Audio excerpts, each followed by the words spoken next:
touch here? No, it's okay. Hold on here if you like.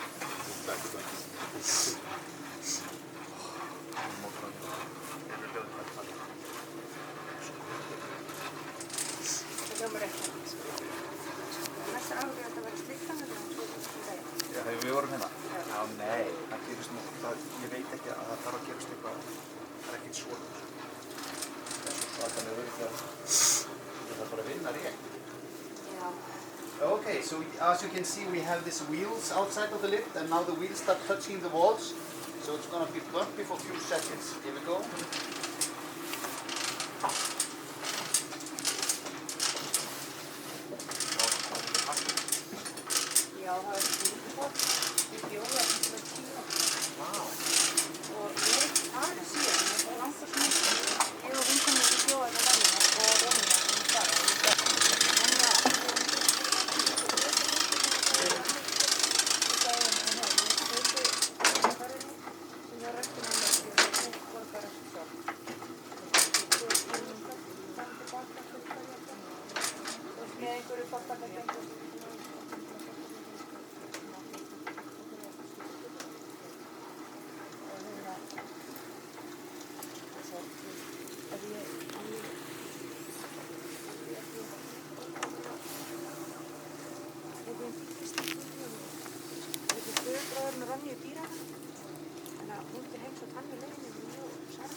Okay guys, so the area we are traveling through now is that we can say we are still traveling through the mountain which was forming while it was erupting.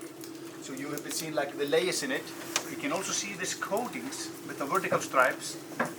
So some of when the magma was like shooting up here, some of it was not reaching the whole way up, so it was more like splatting into the walls and leaking back down. But we can also see that most of it has broken off. But from this point here, everything is going to change.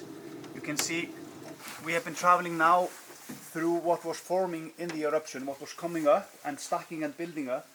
But from this point, everything is going to change. You can see the sharp line here.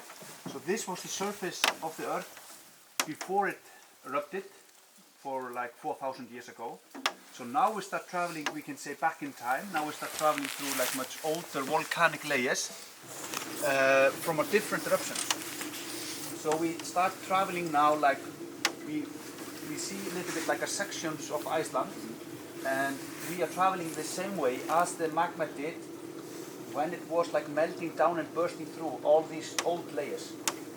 So we can a little bit try to think about this enormous power and heat when the magma is finding the way up to the surface. Because in eruption it's all about releasing energy. There's some movement of the tectonic plates underneath us, and the magma needs some kind of escape. And sometimes it travels horizontally, but in this case it came up here. And like all other things in the nature, it goes like the easiest way. And it's of course amazing that this was, in this case, was the easiest way for the magma to come up here. Here you can see the combination when it was like also like splatting into the walls, making these huge coatings and leaking back down, because it's like splatters and leaks back down, layer by layer. And when it cools, it just stays like this. And you see on this side, there was another outlet when the eruption was taking place. You can see the tube there, but it's closed up at the... So was there a different type of rock, or why was this thing split? It's hard to say actually, but we can imagine like most of the pressure was right underneath here. That's why it came up here. And like when you were walking around in the area, you can see all like small, we can say small formations, like small mountains or ridges. That's all where magma came up. So we can say this is all the area you've been hiking in here today is like a volcano zone.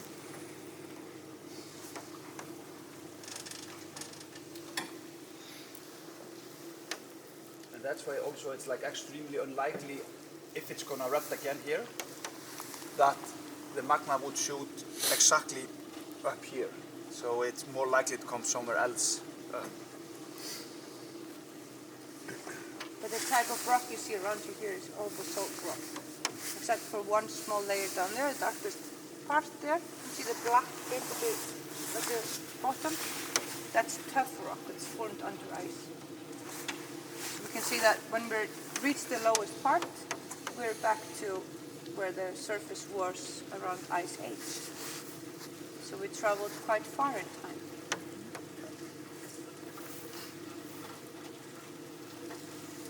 Já, við ætlum bara að fara í 4 nætur, bara svona stutt skrekkitur. Við heita líka fólki sem enda á þetta. Það var fyrir að koma með þessu. Já, við erum skiptir hann. Tryggvi var líka saman, við fengum saman til Ljóskóla.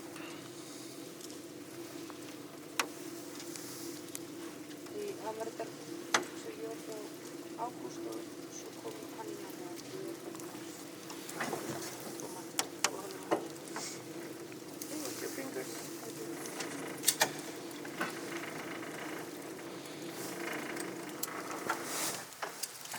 Okay, here we are.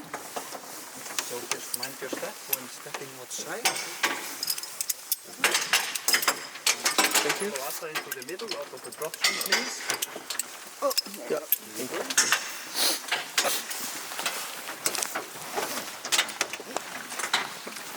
Góði gestir, takk fyrir orðin.